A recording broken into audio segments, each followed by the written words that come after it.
Halo teman-teman, salam sehat selalu untuk kita semua, salam sejahtera dan tetap semangat. Dengan saya Bung Ropan. Bagi teman-teman yang sudah menebak skor untuk laga MU menghadapi Arsenal di Old Trafford dengan hasil akhir 3-1 untuk Setan Merah. Nantinya saya akan kembali bersama dengan tim untuk mengumpulkan semuanya dan mungkin besok akan diumumkan siapa-siapa 5 pemenang yang hadiahnya disiapkan oleh Astra Credit Companies atau ACC. Dengan menebak skor yang benar, Anda akan mendapatkan giveaway Astra Pay sebesar masing-masing Rp100.000 untuk 5 orang, jadi total ada Rp500.000. Ini iseng-iseng berhadiah saja. Dan jangan lupa kalau Anda akan membutuhkan segala sesuatu, pembiayaan untuk fasilitas dana, silakan hubungi ke ACC di 1500 599. Arsenal gagal meneruskan tren positif mereka. Setelah meraih 5 kemenangan beruntun dengan mencetak 15 angka atau 15 poin dan memuncaki klasemen sementara di IPL di pekan ke-6, langkah mereka atau laju dari pasukan Mikel Arteta ini berhenti atau terhenti di stadion Old Trafford milik dari Manchester Merah atau Manchester United. Pasukan Erik ten Hag memenangkan laga dengan skor telak 3-1. Saya rasa kemenangan ini adalah kemenangan yang ditunggu-tunggu oleh pendukung dari Manchester United. Karena dengan 3 kemenangan yang diraih oleh MU, di 3 laga terakhir ada 9 poin di sana, memang bagi MU, jika ingin mendekati masuk ke zona Champions, itu harus bisa menang. Dengan 3 angka ini akan membuka kesempatan, peluang bagi MU untuk bersaing di papan atas. Dan mereka mampu menghentikan berlarinya begitu kencang bagi Arsenal, karena kalau Arsenal bisa menang, artinya mereka akan lebih jauh lagi dengan 18 poin. Artinya mereka akan unggul 4 poin di atas juara bertahan Manchester City yang meraih 14 poin bersama dengan Tottenham Hotspur dan juga 14 poin. Nah, dengan kekalahan dari The Gunners ini, selisih poin antara Manchester City dan Arsenal tinggal terpaut 1. Arsenal 15, Manchester City 14, Spurs 14, dan si kuda hitam Brighton yang menghajar habis, menggulung Leicester yang berada di peringkat buncit dengan 5-2 di markas mereka, memantapkan pasukan dari Graham Potter ini untuk berada di peringkat keempat, ini di zona Champions dengan 13 poin. Jadi semakin ramai. Dengan MU menang, ketambahan 3 poin, MU ada 12 poin. Memang masih berada di peringkat kelima, namun sudah semakin dekat. Kalau dihitung jaraknya atau selisih dengan Arsenal yang berada di atas itu hanya terpaut 3. Jadi ini peluang bagi Bruno Fernandes dan kawan-kawan untuk bisa terus mendekati, bahkan bisa bersaing dengan Arsenal, dengan Manchester City, dengan Tottenham Hotspur, termasuk menggeser Brighton terbuka lebar. Tinggal ditunggu kestabilan atau konsistensi dari permainan MU. Karena sejauh ini sudah 4 kemenangan secara beruntun pasca mereka 2 kali kalah di awal dari Brighton dan Brentford. Di sini mereka tidak pernah kalah. Dan kemenangan 3-1 ini adalah kemenangan terbesar bagi MU. Ketika mereka melakoni 6 laga. Dan kemenangan itu dirasakan itu membahagiakan mereka, sukacita buat mereka karena mereka mengalahkan tim yang berada di papan atas. Tim yang tadinya belum terkalahkan. Seperti Arsenal. Sayang bagi Arsenal memang. Paling tidak membawa 1 poin lah dari Old Trafford sudah bagus buat mereka. Tetapi sekarang dengan terganjal, mereka hilang poin, tidak mampu menang, membuat posisi mereka sekarang gawat. Gawat dalam arti bisa sekali-sekali kudeta oleh juara bertahan Manchester City dan Spurs yang belum terkalahkan. Sejauh ini 2 tim tersebut. Dengan Arsenal tumbang, maka ini pasukan Pep dan pasukan Antonio Conte ini berharap mereka akan terus memepet dan bisa menyalip posisi dari Arsenal. Arteta sudah memainkan saya kira starting 11 yang bagus. Bahkan dalam penguasaan bola mereka itu tinggi loh. Sampai 61%. Berbanding dengan 39% penguasaan bola dari Man U. Tetapi penguasaan bola ini tidak berarti sama sekali ya menjadi sia-sia bagi Arsenal. Karena mereka akhirnya mendapatkan kekalahan yang telak. Mereka tidak mampu untuk bisa menghasilkan kemenangan atau hasil imbang lah di sini. Dalam hal menembak bahkan Arsenal juga cukup tinggi, 16 tembakan. Tetapi dalam on target mereka cuma 3. Ya, kita lihat dengan MU. MU itu cuma 10, tetapi ada 6 on target dan 3 menghasilkan gol. Dari sini bisa kelihatan bahwa MU itu lebih efektif di dalam memanfaatkan setiap peluang yang ada untuk menjadikan gol. Serangan balik, counter attack dari MU itu sangat mengerikan dan sangat mematikan. Erik ten Hag mungkin tahu di sini bahwa Arsenal akan coba untuk bermain dengan penguasaan bola yang tinggi. Dan dibiarkan memang ya bagi MU. Di babak pertama MU memang di 10-15 menit pertama begitu gencar mempressing ya. Coba untuk bermain dengan sangat cepat. Tetapi kemudian mereka mengendur ya. Apalagi dengan adanya gol yang tidak disahkan atau dianulir oleh VAR di saat bagaimana Martinelli bisa membuat gol, tetapi sudah ada pelanggaran lebih dulu yang dilakukan oleh Odegaard ya terhadap Eriksen sehingga diperiksa di VAR dan memang ini sebelum bola datang ke kaki Bukayo Saka dan mengirim umpan terukur ke Martinelli sudah ada pelanggaran dan memang kelihatan sekali di layar televisi sehingga wasit menganulir ini untuk tidak mensahkan gol dari Arsenal. Kalau sampai gol ini disahkan oleh Arsenal ini mungkin bisa lain, kondisinya bisa lain. Tetapi di sini ketika gol ini tidak disahkan dan kembali skor 0-0, permainan MU memang agak sedikit mengendor. Dikuasai oleh pemain-pemain Arsenal.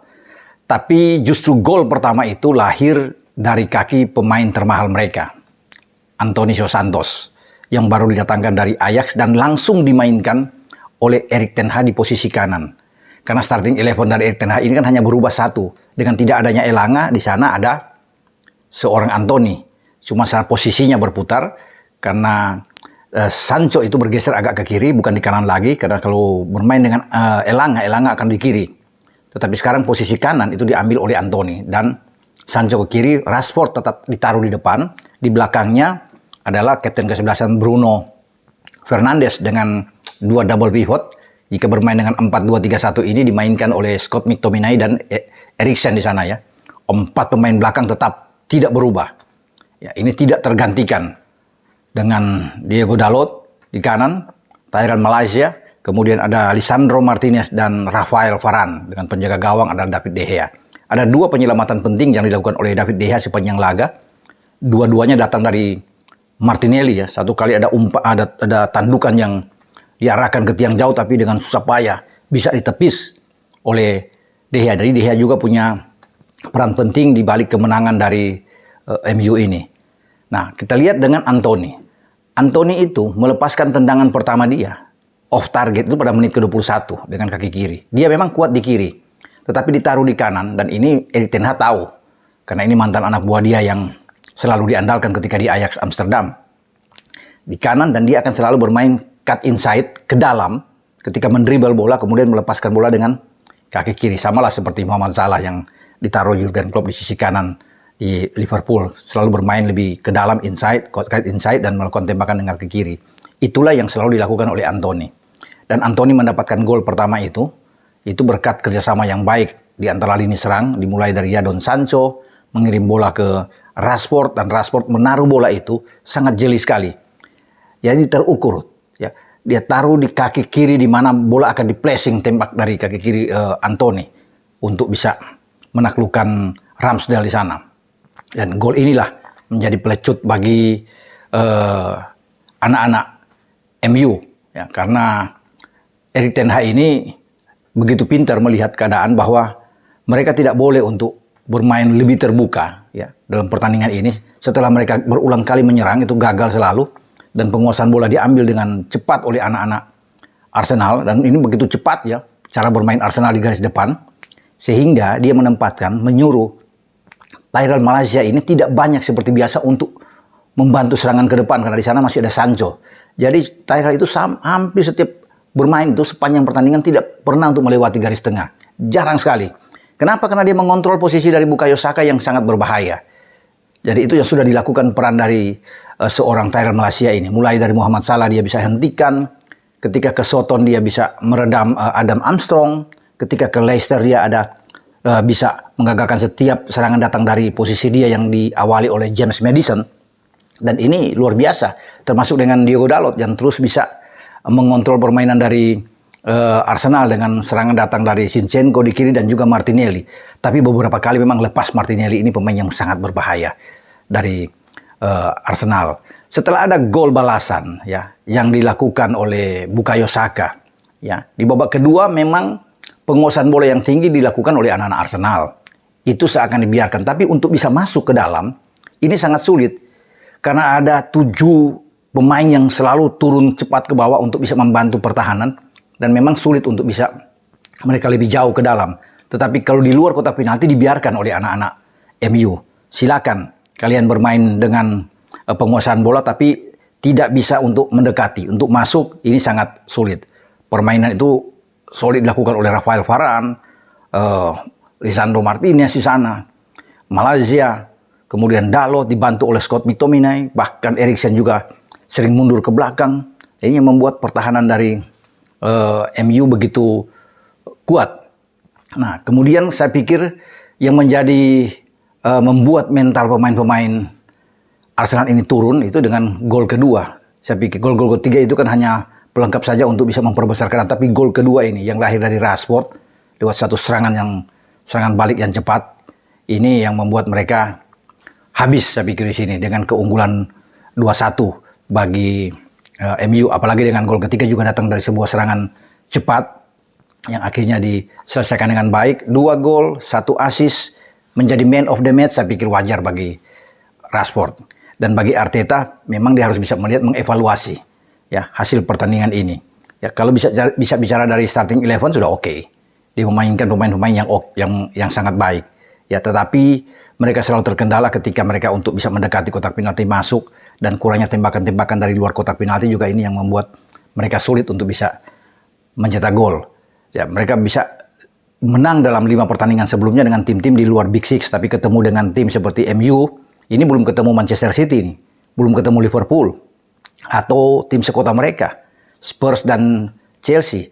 Ini sangat berbahaya karena dengan MU aja mereka sudah rontok, sama seperti pada musim lalu memang ketika datang ke Old Trafford mereka juga rontok sebelum mereka menang di Emirates melawan MU. Jadi ini dalam 2 musim terakhir mereka sulit untuk bisa mendapatkan poin penuh saat datang ke Old Trafford. Dan menjadi modal bagus juga bagi pasukan Erik ten Hag ini karena mereka akan menghadapi Real Sociedad juga di kandang mereka di Old Trafford di Liga Eropa dan saya rasa ini akan dimenangkan oleh MU. Sebelum MU di akhir pekan akan keluar kandang menghadapi tim yang berbahaya juga. Ya, Crystal Palace akan bermain di Selhurst Park di London, harus berhati-hati juga bagi Bruno Fernandes dan kawan-kawan. Tapi kalau melihat grafik yang terus naik, sulit saya pikir untuk bisa menghadang MU. Nanti akan teruji ketika MU berhadapan mungkin saja dengan Spurs, dengan Chelsea, atau dengan nantinya derby Manchester bersama dengan Manchester Biru, Manchester City. Itu yang kita akan tunggu. Tapi bagi Arsenal tidak perlu bersedih saya pikir. Kekalahan ini pun membuat mereka masih tetap aman di puncak klasemen. Ya berselisih 1 mereka masih bisa memimpin klasemen sebelum mereka berpikir lagi untuk bisa menghadapi Zurich FC di Liga Eropa pada tengah pekan dan pada akhir pekan mereka akan berhadapan kalau tidak salah dengan Everton. Ya, jadi peluang mereka untuk tetap bertahan di atas masih memungkinkan. Perjalanan masih panjang ya bagi semua tim. Jadi kita akan tunggu nantinya perkembangan ke depan dan sekali lagi selamat terutama bagi pemain termahal mereka Anthony yang sudah membuktikan bahwa dengan rekor transfer yang luar biasa mencapai 100 juta euro di debut dia sudah membayar semua kepercayaan dari Erik ten Hag untuk membuat gol pertama dia bersama dengan Setan Merah. Saya rasa dia akan ditampilkan oleh Erik ten Hag dalam pertandingan yang akan datang jika ia dalam kondisi bugar tentunya. Sampai di sini pembahasan saya atau review di mana MU bisa mendapatkan 3 poin penting di kandang mereka untuk melanjutkan tren positif mereka, meraih 4 kemenangan secara beruntun dan sudah berada di peringkat kelima saat ini. Oke, ciao.